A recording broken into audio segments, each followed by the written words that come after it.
Hello, my name is Eirelynbird. Welcome to my channel. I'm in my pajamas, don't worry about it. It's January 1st.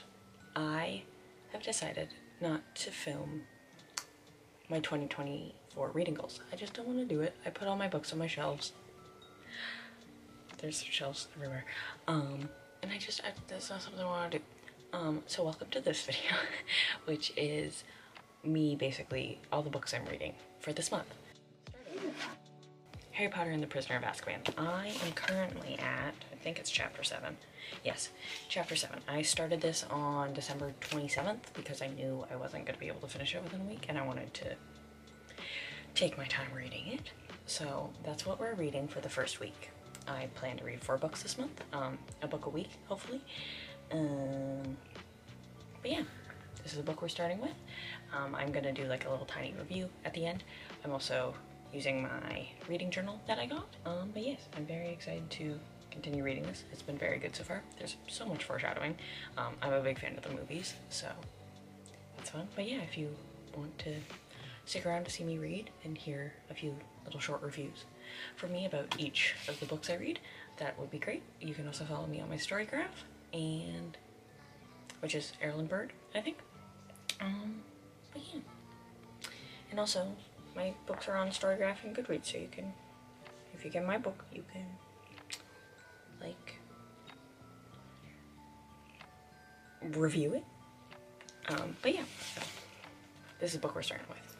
I also think that it's important to add that on Storygraph, my reading goal is set at 25 books this year. It was 20 last year, but I read 30, which exceeded my expectations, but I don't want to, like, shoot for the stars and, like, go over and beyond and think I can go that far again, because like the circumstances of this year could be completely different than last year of having my 4-month break off from school, you know.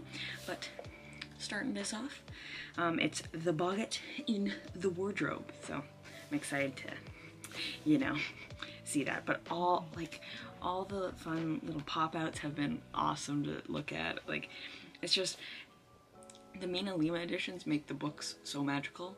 And like J.K. Rowling, she's said some pretty controversial things, I'll say that. I have never like fully dived into what she has like specifically said, so I'm not going to talk on that. But as an author, she has such, like, it's so hard to believe that somebody actually wrote this because it feels real.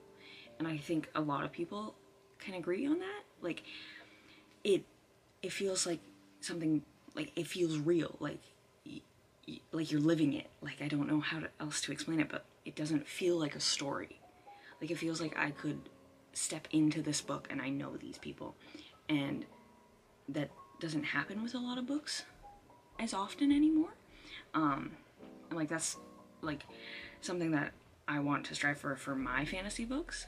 Like, I know I could never write exactly like J.K. Rowling, but as a, it's like another form of writing lyrics in a sense. So like, as like a writing and lyrical type thing, like, she is really good at showing you the picture in your head, and that's something that I really want to get good at with my books. And I'm currently working on editing one of my books, and that's something I'm really trying to strive for, and use more descriptive words and just be more like, whoa.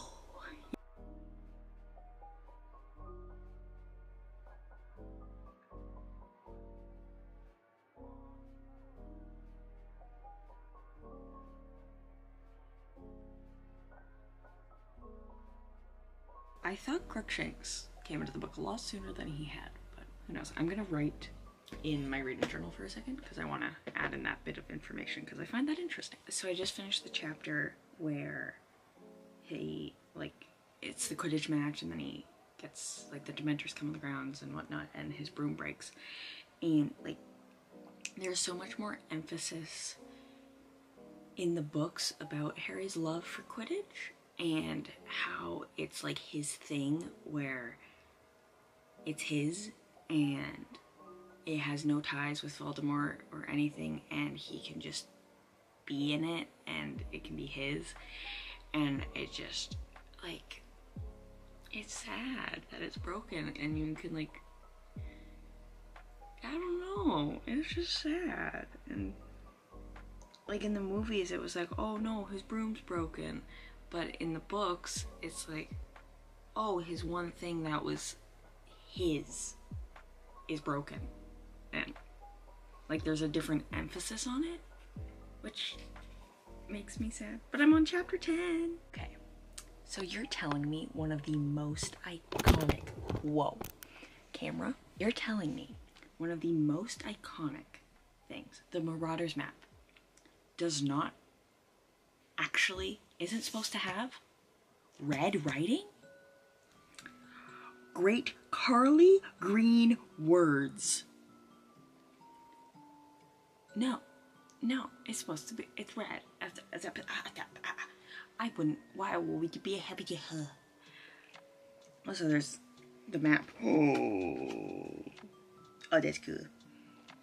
It's small, but like, oh, that's cool.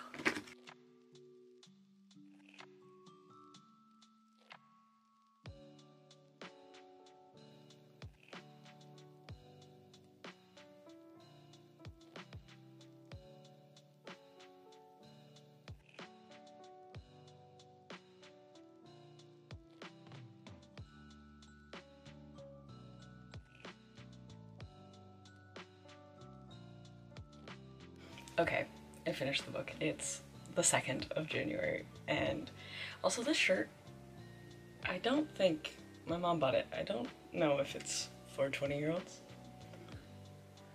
but it's comfortable. So anyway, let's talk about the book. There are so many changes in it, like so many changes the movie made that now after finishing the book makes sense. Like thematically, I can understand it. I love it. The Prisoner of Azkaban is one of my favorite movies, and this is probably one of my favorite books. Sorry about that. But like I physically, my mind can't wrap around the fact of how vibrant and real this world feels. Like, sure, some fantasy world, like I can dive into other fantasy worlds, but they don't feel real. Like I know it's a fantasy world, but this one, I think because it's like intertwined with the human world and being like muggles and everything like that, it feels real, and like there could be an actual secret universe hidden within our universe.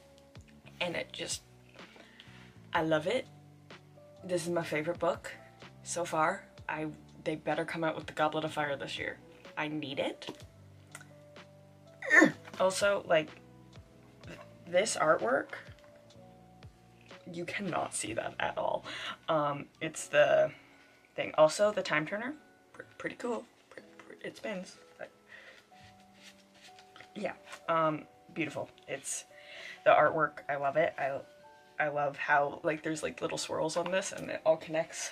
That's going into my shelf, which is about to get moved because I'm redoing my room. Well, I'm not redoing it, I'm moving around my room because I haven't moved it around in months and I need to do that. So I'll see you when I'm starting my next book, which will probably most likely be tomorrow. I finished this book last night, Volume 5 of Heartstopper. Was it wonderful? Yes. Do I need more? Also yes. Did I also move around my room? Another. Also yes. Because I have never stood in this spot before. For a while at least. But yes, read this last night. It's only the 3rd of January right now. I am getting through these books. But yeah, I read this. It was good. I need volume 6 now. I read it within an hour. But yeah, so now I'm going to be starting this book, The Other Side of the Sky. I've had this on my shelves for a while, so I'm very excited to read it. There's an orange kitty cat. And there's also a sequel. So those will be my next 2 reads. But yeah, I'm excited to start this because I can get a head start because I wanted to start it next Monday. And since I finished Harry Potter faster, I'm gonna start this one. I also need to fill out my reading journal better, so I'm gonna do that. But yeah, book. I've gotten to chapter 3. I only read 2 chapters yesterday because I was with Chloe, but I'm liking it so far. I like the premise. I was very confused because I forgot to reread the synopsis, so I'm like, who's in the sky? Wait, someone's on the ground? And then I figured it out that, yeah, I like it so far. Also, polyamorous representation, pretty cool. Never seen that in a book, and I think that's fun on the authors. And I also like the wording, like blood mother and heart mother. Like, that's just a fun way of, like, that's just fun. I'm liking it. I'm liking it. Hello. Don't mind this. I'm sick. But I am making my way through The Other Side of the Sky. I am currently 57% through the book. It's Saturday. I think I'll be able to finish the rest of it today. But I want to talk a bit about it. So, slight spoilers. So if you haven't read up until page 274, skip this part. But if you don't mind minor spoilers, then it's fine. I'm enjoying the book, but it seems so fast-paced. There's been this whole portion of the book right here has taken place over the span of 3 to 4 days, if my math is correct. And I want more, specifically with North. So we have his first chapter, and by the end of his first chapter, he has already fallen to below. And it's like, okay, so we established his world, but not really. Like, I love the exploration of how below has been built and everything like that, but in North's point of views, he talks a lot about, I cannot remember their names, but the two people he's in a polyamorous relationship with. It's not, like, confirmed, I don't think, that he was in a relationship with these people, but it's pretty much alluded to. And I wanted, like, I feel like if we had gotten more of that within the first few chapters, it would have been more heart-wrenching when he did fall below, because then he could have been speculating, like, oh, did one of them do this to me? They're the only people who know where this is, right? And that's something I would have wished, because he talks about, like, seeing those people in Nim, but, like, we don't know them. So it's kind of, I would have wanted to spend more time getting to know his relationships, because right away he has an attraction for Nim and Nim has an attraction for him, and whether that's because of the prophecy, it feels very, like, sudden, because it has been established that he is sort of in a relationship with these two people. So I'm just kind of like, Nim's a divine one, and he might also be divine. So, like, Nim's very excited that he maybe can touch her eventually. Like, not like that, but, like, high fives, you know? But, like, there's just another thing. So this is pretty big spoiler, so skip if you don't want to hear this. The high priest gets killed by Ashara. I'm probably going to say that wrong. I definitely have the wrong name. It's definitely wrong. But the cultist lady who comes in claiming she's the divine one, the high priest gets killed by Nim's best friend is what I'm going to call her. I don't know anybody's names. This is terrible. But to me, that didn't, like, that wasn't, because Nim's, like, grieving this man who's, like, a father figure to her, but to me it doesn't hit that hard, because in the previous chapter where we met him, she was very distrustful of him, and just kind of be like, oh, did you steal the scroll that I need to bring to North so I can know if he's the light bringer? And it's just kind of like, if you want her to have this moment of grief, and, like, have the characters feel her grief, have her trust him so much, and have, like, that father-daughter bond be there, not her first instinct of seeing him again after her whole, like, group of people who went on this mission with her were murdered. Like, to me, I would have felt something more if they had killed off the best friend, because Nim already thought the best friend was dead and then finds out she's alive, so, like, the going back and forth of the grieving, and then like having it get taken away again and she has to be like, oh my god, she's actually dead. Like, that would have hit harder for me because there's already been like a really strong established connection there versus, oh shit, they may have her then be the one that steals the scroll. Because that would be a gut punch. Well, I'm enjoying it so far. Minus my rants of things that I would change, I am enjoying it. I'm interested to like hear more about like the Mist-Touch people, like Quinty, I'm probably saying all the names wrong. He was like, you spend too much time around our goddess boy, she's not for you to love. And I'm like, oh, what does that mean? But yeah, I think I'm gonna dive right in and then I can start the next one tomorrow. I also love the Bindle Cat. But yeah, I am enjoying it, minus the few things that I would have wanted more of or would have shifted more. Obviously, everything that the authors made, the choices they made, like, works for the story. That's the story they're wanting to tell, right?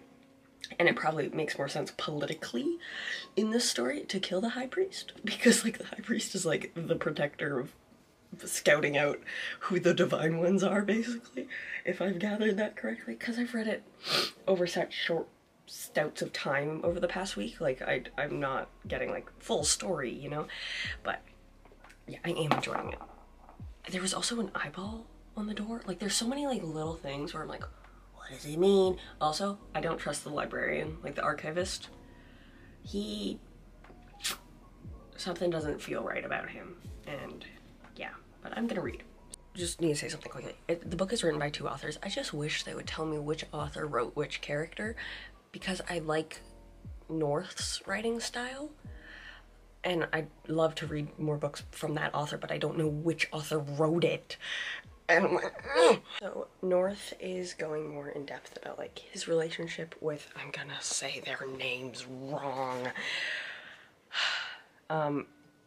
Miri and Celis. But he's going more in depth with that. And Nim's like asking questions, being like, what does it feel like to kiss? Because she can't touch anybody, and it's really sad. But I do like it that it is going more in depth of these relationships and kind of like who they are and what they're talking about. I still wish we would have gotten more of it in the beginning to actually know the characters and feel like a sense of connection and feeling like he's torn away from his lovers. I have chills, and I don't know if it's because I'm sick or not, but Jazara, the 41st vessel of the Divine, is alive and living in this village, and she's here to help Nim and North, and all is well. Okay, so Inshara is Jazara's daughter and is the Lightbringer. Maybe. I'm not gonna believe anything. I don't really trust Jazara. But that's that. I'm on chapter 26, and I'm on page 354.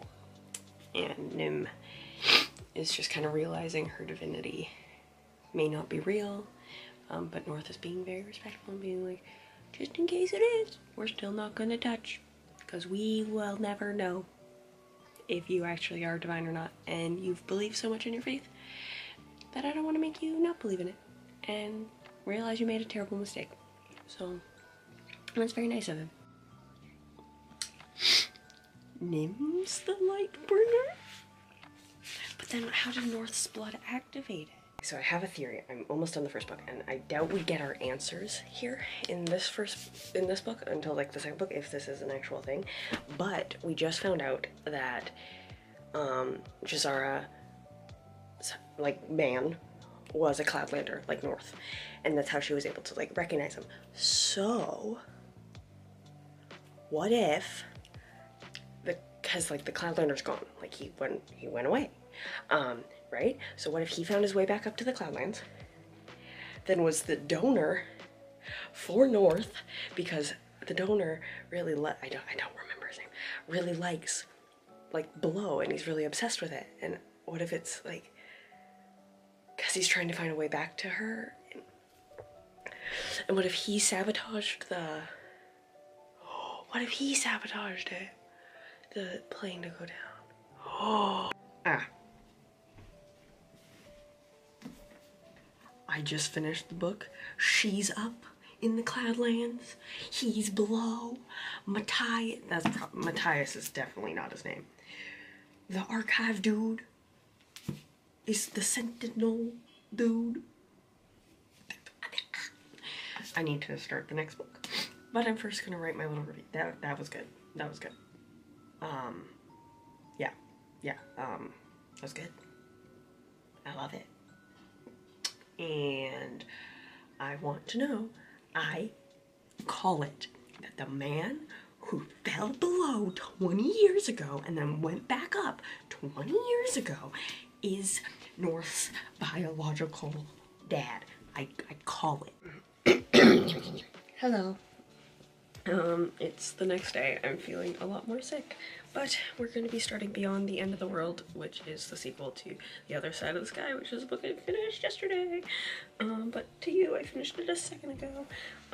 So I'm excited to get this one started. It looks bigger than the other one, but it's actually shorter, so. But yeah, I'm gonna start this. I'm not feeling good. My limbs are hurting. My throat is hurting. I feel like I have a never-ending cough. And if I don't cough, my eyes start watering. And it's not a good time. But I'm at least gonna try and get it through a chapter of this. And yeah. I'll continue to update when I am reading this. Good morning. I'm still kind of sick. It's Saturday now. Like, a whole week has passed and I have only read 12% of this book. I still have this big chunk to read. Hopefully I can do all of that today and tomorrow. That's what we're hoping for. Don't know if it's gonna happen, but we'll see.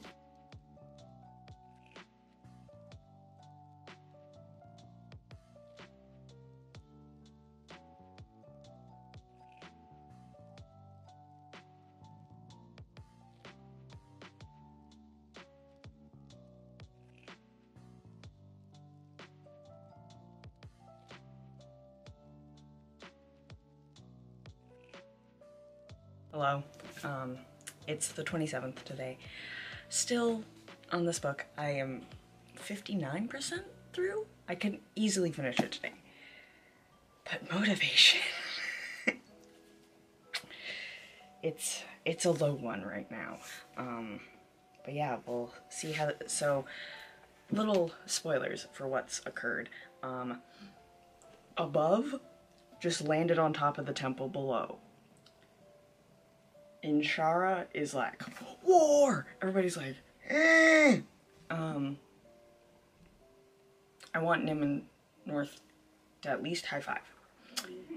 Cause like, if North's friends can touch Nim, North can touch Nim, you know?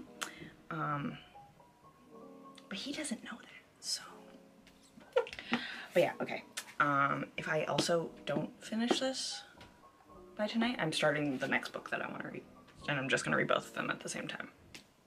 I was right. North's dad is also Inshara's dad, making them siblings. I was right. I was right. I was right. They kissed. Okay, interesting. So, this planet that they are on is not Earth. The humans, like, migrated here from Earth because they didn't like the conflicts that were going on. Which, that's a cool concept. That's a cool concept. So now I'm wondering, is one of the moons Earth? But this is the third place that they came from. Like, this is one of three? So, like, there's another. So much stuff is going on. I also still want to figure out, like, who did sabotage North's thingy-ma-what-it Sky Singer from Fallen Down, you know?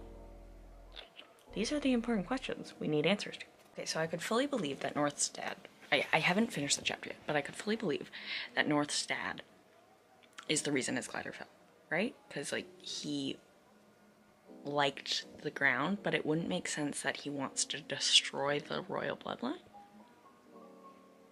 Like, that one doesn't make sense to me. But I gotta keep reading. I just want to say, this villain is written beautifully. Like,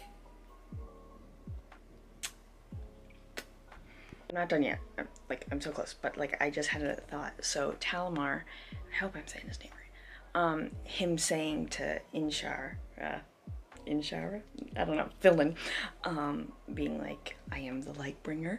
I wonder if like he genuinely believed that he was the Lightbringer, the destroyer of the worlds, because that's why he like started all of this and like sent North down, you know? Like, does that make sense? Okay, I finished the book, and these are my final thoughts. I enjoy the series as a whole. Do I think some areas were slow? Do I think it was hard to get into at some points? Yes. Overall, I think this story was like there's so much imagery with like hearts and love and how far you'll go for somebody and like how much you'll sacrifice yourself for somebody else. And overall, it is a very beautiful story, and there's so much meaning in it that I'd need more time to be able to dissect fully. It is a oddly beautiful story about the world, even though it's not set in Earth. And if Earth worked this way, it would be beautiful. And like, it's just a really good story of hope, I guess. Yeah, I don't know, I enjoyed it.